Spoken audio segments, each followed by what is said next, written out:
So as I was saying, is that I'm thinking a lot more about what we call reality, what physicists are trying to figure out. These are some of the things that go through in my mind, and I come from a perspective of spiritual and physical, which I think we need to use both to try and understand, what we're in. And, the movie The Matrix was awesome. I loved everything in it.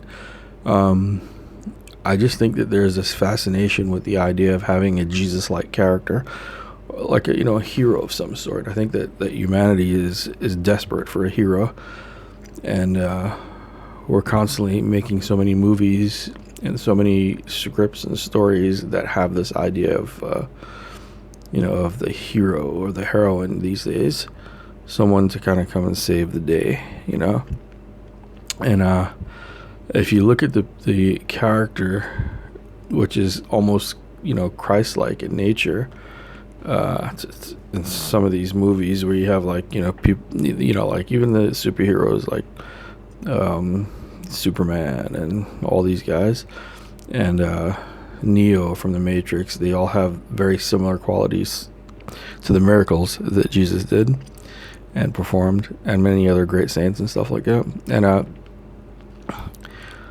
the only one thing is that Jesus didn't go around beating the shit out of people, which I find funny, is that a lot of these characters use violence to solve every problem. And in other movies, if it's not, if they're not a superhero, they have a gun or some sort of weapon that can kill people, or they have an edge or an attitude, and they're efficient killers, and they kind of always make this the solution to every problem. I find that kind of strange. We're living in a world that's based very much in the idea of a violent context, and it's to me it's kind of disturbing in the sense, and everybody's complaining that rappers are doing harm to the world. Meanwhile, we have governments that are destroying entire countries without rap music. They're doing it with metal and explosives and stuff like that, and they're doing it with sanctioning countries and starving them and all these other ways of causing harm to people. They're doing it with propaganda through the media. As a matter of fact, the media is one of the best ways to harm people if you have control of it, So it's another thing that I've been thinking about, how powerful the media is. In the, what was that show called? It's What the Bleep, I think is what the name of it was. And it was basically it was kind of showing that the latest theory in physics relate to all the philosophies of the East, thousands of years old, and they showed all these great correlations into the observation of reality and how we can affect it in that way. And I think that the Buddhists, the Hindus, of course, and many other cultures, all spoke of the illusion that's being created, and this illusion itself is, to me, like what the media does. It creates this illusion, this matrix that everyone kind of lives by. We came into this world being taught, not just by our families, by our parents, and by their cultures. We were being taught by the media, by the television. It's teaching you how to react and how to learn, So just think about that, It's kind of strange when you think about it, I've pondered this idea on, we have such great technology, but look at what we do with it. It's mainly based in entertainment. How much of it do we use to actually help the people of the world? It's minuscule in comparison to what we do for our own, I guess our own pleasure and entertainment and stuff like that. There's a lot of things to be said about this, and people have speculated. There's a lot of people have spoken about it. I actually haven't heard what Noam Chomsky has said on this, but I'd love to find out. But I'm sure that he knows exactly the dangers that the media kind of, possesses and can actually do to someone. So I'm curious to know what his outlook on that would be,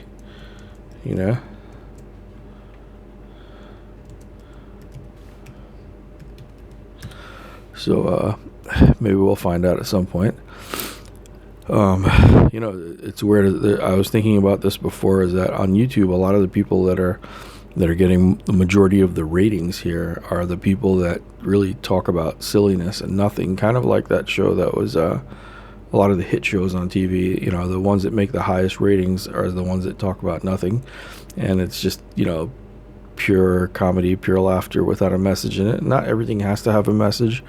And the funny thing is that they usually do have a message in it. It's usually selling an idea or selling a product. And, that's what the use of commercials are, because the power of having people concentrated on something, they know the power of concentration.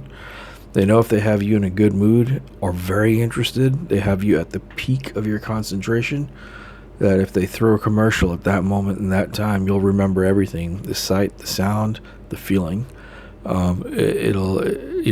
It's an interesting way for people to, or whoever the people are behind the media, to get control of the masses of people that way, and also to program the mind. And when people in the past, when they heard the word programming the mind, I don't think most people understand what that means. You break that down to a scientific level, neurological level. There's a lot of truth in how that works. When your mind is that concentrated, watching something that you really enjoy, that you're having a good time with, and they throw in something there out of the blue, a commercial of some sort with a product, even if you don't like that moment of that commercial, you'll remember it, because it's really, you're at that level of thinking and absorbing that's of utmost importance. You're at a great place there. And whoever realized this didn't do it by accident. I mean, they must have had some foreknowledge, some thought in how to gain control of a population of people. I'm not gonna, say this in a funny way, but I almost feel like even before television was around and radio, that if there were other worlds that developed already, and you don't want to destroy an entire population, but you want to be able to, if I were from an advanced civilization, if I was greedy and not really care about the people, I would figure out a way to get them hooked on something and to get them addicted to it. And through that addiction, I would use it to manipulate them. And I think, pretty much the way a drug dealer does to a drug addict. And I think that's what the media does to people. It has everyone addicted to the point where they can basically say anything they want so they can get their addiction filled, and people will put up with it. They'll listen, So on a neurological level, there's plenty of things happening there. At that height of awareness, at that space of consciousness, you're creating memories into your mind, pathways into the brain that you'll make associations with those associations, those neurochemicals that, and synaptic impulses that all create these little dendrites in the brain, so these pulses can travel back and forth freely. They make associations to happiness, to a product, and things like that. And a jingle brings up a product, and brings up a feeling of that product. And these are things that people really, take for granted, is that somebody knew these things before we even had a way to see the brain. Somebody knew the power of the media on the brain, on the mind, and they knew it through technology somehow. So I believe that there must have been another species or maybe humanoids from another civilization that said, hey, look, we can come here and basically set up shop and take control of this shit. And that's where the Illuminati thing comes into me, is where I start to believe that, yeah, that shit might actually exist. There may be something to say about that, if it is, in fact, another civilization that has landed here and is controlling us. What would life be like if we didn't have that influence? If we didn't live the way we are living now, if we weren't taught to live the way we are living now, because everyone's pretty much programmed into the idea of currency and money and not just living off the land, and it's kind of killing the planet. And I think people know that. I'm not pointing the fingers at anyone, but the people that are in control of the planet right now, and when I say control of the planet, the ones that have all the power and all the resources, you have to look to them and see, it's a situation where I feel people said, hey, look at this planet, and maybe from an advanced civilization, look at this planet, we can dominate this planet and own it. We have to just bring out the technology little by little and make sure that you guys stay on top. And that's sometimes how I feel about things. I don't know, but sometimes I feel like that, like that's maybe something what's going on. But it brings up the idea of racism. How did that start? Where did that come from? All these things are all tied in. People don't believe, there's a lot of people in the yoga world today, especially in America and around the world, but especially in America, that don't consider racism something of a spiritual nature. I think that if you suffer with racism, you're suffering with something of the mind. I think it's something that needs to be treated. I always talk about this. I've seen the effects of what it does to people. Everybody's seen the effects of what it's done to people. If you look around the world, you look at what happened here in America with the Native Americans and the Africans and the Chinese and everybody else. I mean, it's pretty much genocide, slavery. I mean, you talk about the worst shit that humanity has to face. It stems from that stuff. People don't want to talk about that for some reason. Here's another illusion, is that doesn't exist, but yet criminal acts were perpetrated to own this country and other countries and the wealth of the world. And you have to think, I was thinking about this the other day, is that there are some people that just found it okay to say, hey, I'm going to kill off these people, take everything they have, and call it my land. You look, now just look at yourself for a moment and say that, okay, what if life was like that?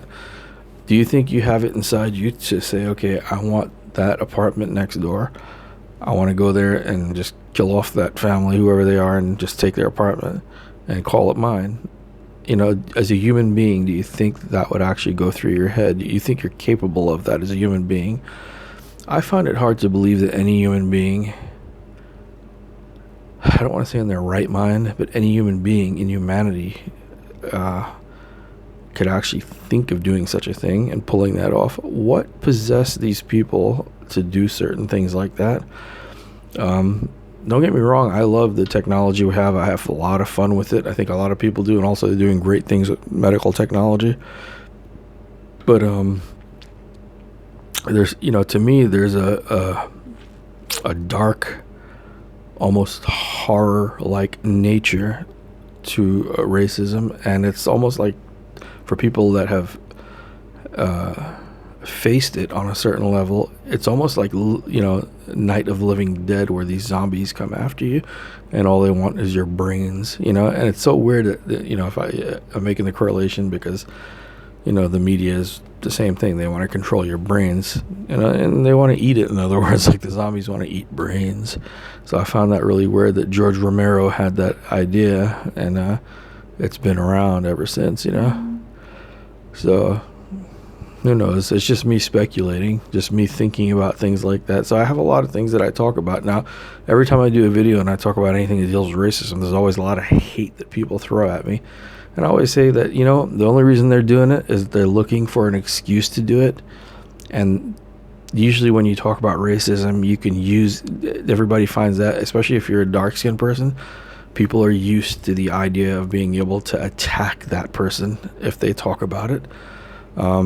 It's just another one of the illusions that are set up there. You know, I'm not saying to go out and, you know, let's, you know, do whatever, but I know deep down as a, you know, since I was a kid, I've seen other people, family members, friends, strangers, look for excuses to hurt people. And I'll say this all the time, is that I've always looked for excuses not to hurt people because I don't like doing that. But I think there are a lot of people that are just, I don't know. I think they're, you know, they're cowards, the majority of them, that do stuff like that, like on Facebook or on YouTube. I'm sorry.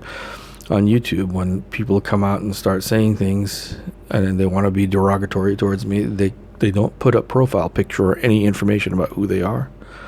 They always have a blank profile, exactly the same way that terrorists have a mask on their face and the KKK wore a sheet over their heads, you know. And you know, it's a strange correlation, but you have to make that correlation. It's actually a real correlation when you think about it. You know, it's kind of weird, but that's just what it is, you know.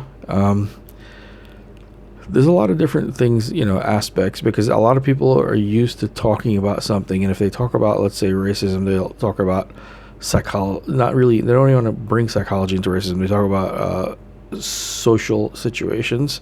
It's a social thing. No, it's more than just a social thing. There is something spiritually wrong with a person's nature if they want to kill someone or harm someone because of their ethnicity. There's something hugely wrong there. If you think that somebody that has a mental disorder should be put away because they want to cause harm to themselves or others, you know, because they're crazy, then you should think the same thing about racists, because history proves that it has caused a lot of harm towards others and towards themselves, you know. And I don't see why people why it hasn't been addressed the way it should. This needs to be dealt with on a global level, starting within, you know, small communities and growing larger.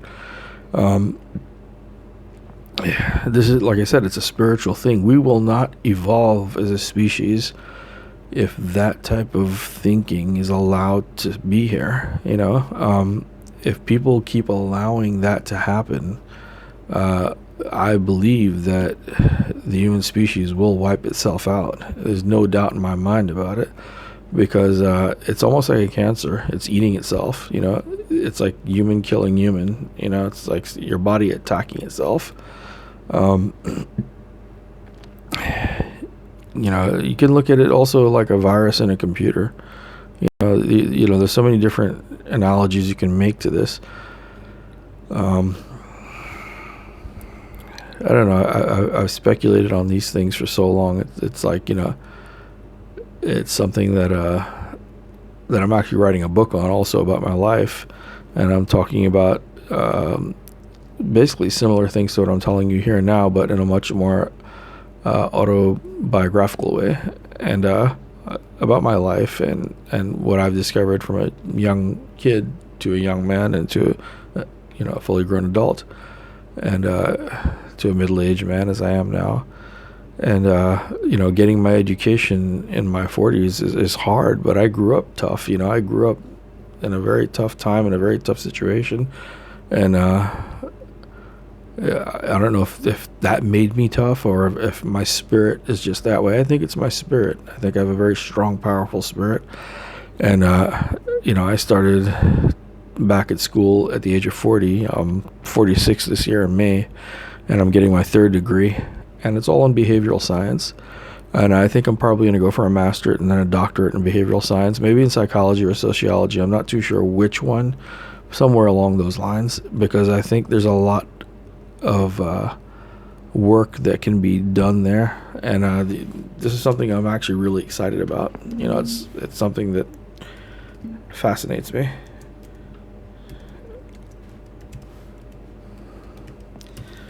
Yeah, it's something that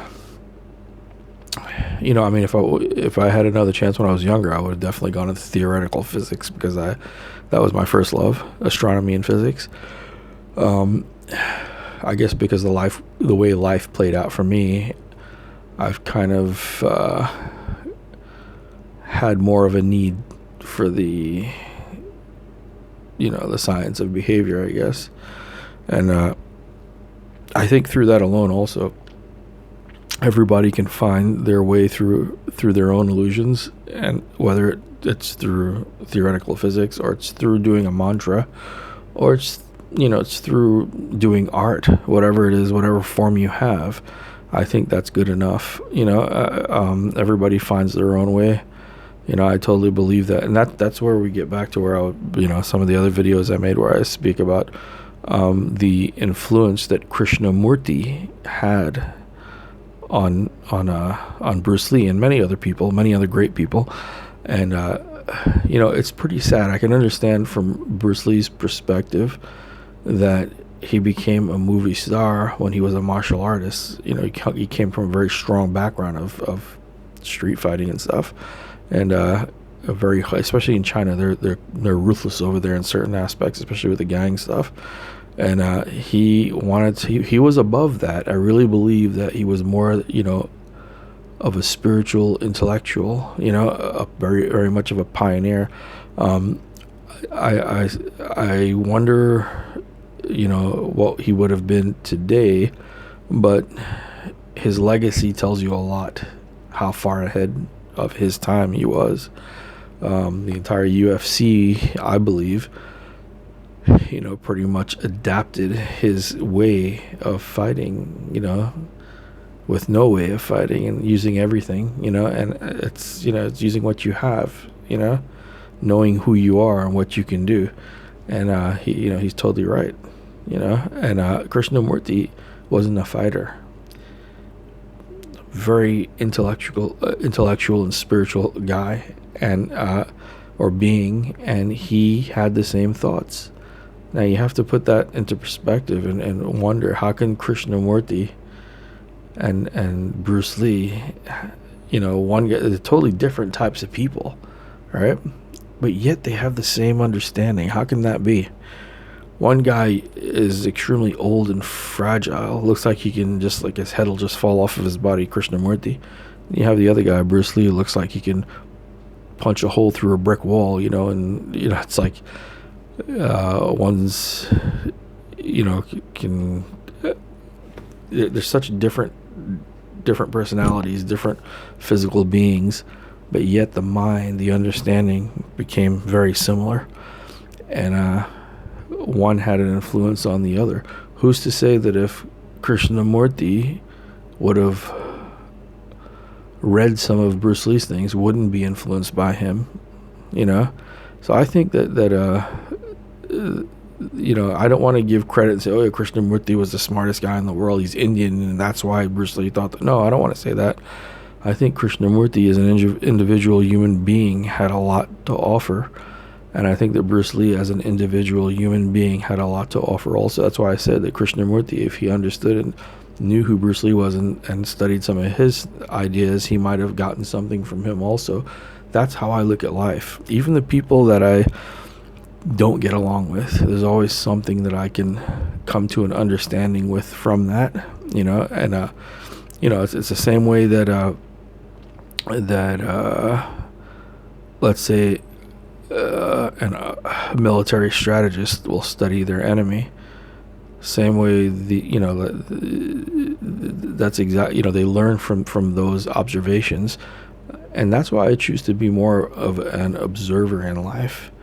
Because I feel like I have a lot more to gain from being the observer. I try not to engage too much anymore with just the social bullshit, if I may say so. I don't want to engage in degrading people or any of that stuff. Yeah, I goof around and act like a jackass. That's part of who I am. I like to laugh. And this is another thing I want to talk about, was that a lot of people feel that because we've been taught by social media, by television, by books, that you have to act a certain way all the time. If you're this title or label, and you know, if you're a brain doctor is very, you know, smart and always at work and has to think at critical levels all the time. Theoretical physicists have to act and think this way, or, you know, whatever the case may be. He's an actor. Well, he must be, you know, always acting, and he must be very fun to be with. Then you get to know people, and you find out, no, they can be just as much of an asshole and an idiot as any other person on the planet. And that's the real deal, you know? So the illusion of being a movie star, or a superstar, or any intellectual being or spiritual being, you know, I've met some people that people would call the most spiritual person on the planet, and thought that some of them were the biggest assholes I've ever met in my life. I was like, wow, this guy's a real fucking piece of shit. And I'm just being honest about that. And some other people find him, you know, to be the most spiritual person on the planet. But this is the weird thing about life, is that everybody will see you differently. You know, I'm sure there's people that think that way about me, and they have good reason to. I'm human. We bring it back down to humanity again. Once we accept, it's hard when society has cast all these molds for us to fill. And when I say mold, I mean mold. A mold can only be one way, right? But in reality, we are in constant flux. Majority of us, we are in constant flux, and that's because we're learning about ourselves each and every moment, each and every day. So anyone that, you know, I'm very aware of people that have monotone personalities, and you know, to me that triggers a red light. I've seen that since I was a kid, that the people that have the monotone personalities, that can't switch out of where they're at to be in the moment.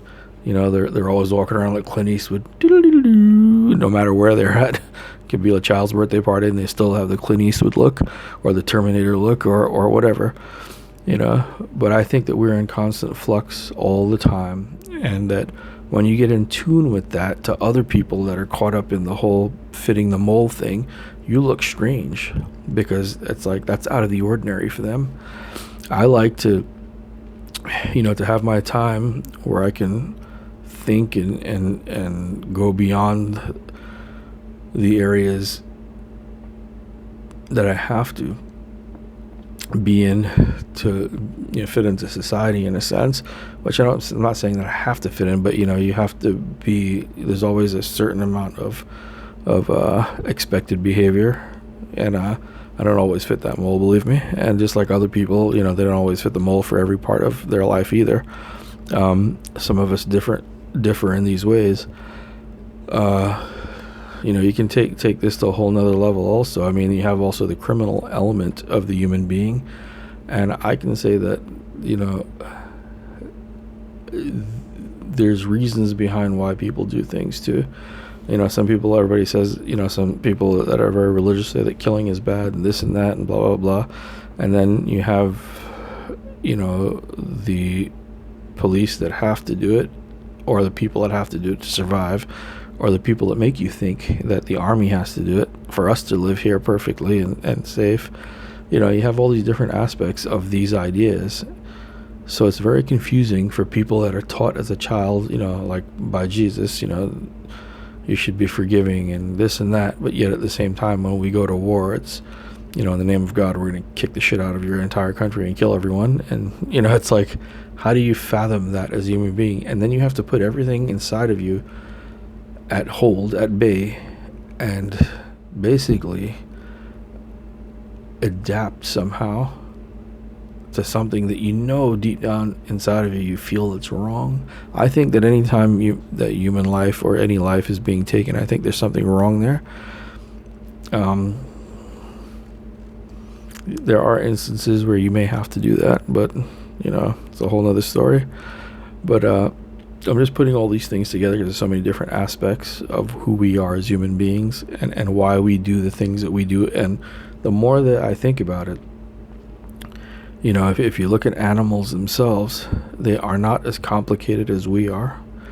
You know, if we were, to me, it's kind of strange, because we're supposed to be the most efficient beings on the planet out of all the species of life that are here. But yet I find us not efficient. I find this to be corrosive. You know, I mean, we're destroying the very planet that we live on. The fabric of what we call society has broken down to what? I don't know. You know, and it's getting to me to a point where people are losing touch with them, you know, with spirituality, with compassion, and I don't even know what to, you know, like what to say about that. It's another thing that I have to sit and contemplate a little bit more before I say anything about it. But you know, these are things that I think about as a human being, you know, and also I consider myself half of a yogi because I did my work as, you know, as I should on the path of yoga, but then I found, you know, that the word yogi or yoga is, you know, union, and a person that's striving for that union, you know, and I think that I'm not just a yogi in that sense. I think I'm just an evolving species of life that's, you know, like everyone else, you know, we're all evolving spiritually, and you know, we're doing it in our own ways. I'm not too sure, you know, if coming out to be the Dalai Lama or coming out to be an avatar is the highest of what evolution is, but who knows what we're supposed to aspire to be, or what we are going to be in the future, or if there is going to be a future, a present, or a past. There's so, you know, if you look at life, there's so many different angles, perspectives that you can look, you know, that you can take for this, but I think that there's a lot of cool stuff that's happening now, especially in the Department of Theoretical Physics and the ancient philosophies, and I'm looking forward to seeing more and more of that in the future, and also to, you know, doing my own research. I'll be actually doing some really cool stuff in the future where I'm going to actually do some social experiments to see for myself. I'll record everything, and you can see for yourself and judge for yourself. So that's going to be a lot of fun for me, and I'm doing that because of my main influence on that area is Jack London. I spoke about him before. He was a great author and a very, you know, social activist in a sense, and he actually slept out in the streets with the homeless people in England, and then he, you know, in his 20s, and then he wrote about it. That's kind of what put him on the map, and that kind of you know, since I was a kid, I thought about that. I said, wow, that you know, that's impressive. And I didn't know, I mean, I was like 8 or 9 or 10 somewhere, about 8 or 9 years old when I read about him. And The Call of the Wild by Jack London is my favorite book of all time. He also has White Fang and quite a few other books, but The Call of the Wild is my favorite. You know, these are some of my influences, all the people that I mentioned there. I hope I get to hear from you guys about what you think about some of these things, and if you think about some of these things. So it's about 5 o'clock now. I'm probably going to go and hit the sack and get some rest. Kind of tired now, but gotta get at least a couple hours sleep, and then gotta finish some of my research papers tomorrow so I can show my professor that I'm actually doing some work. All right, guys, it's, you know, hope you guys have a good night or good morning, and I'll talk to you guys soon again. All right, bye-bye.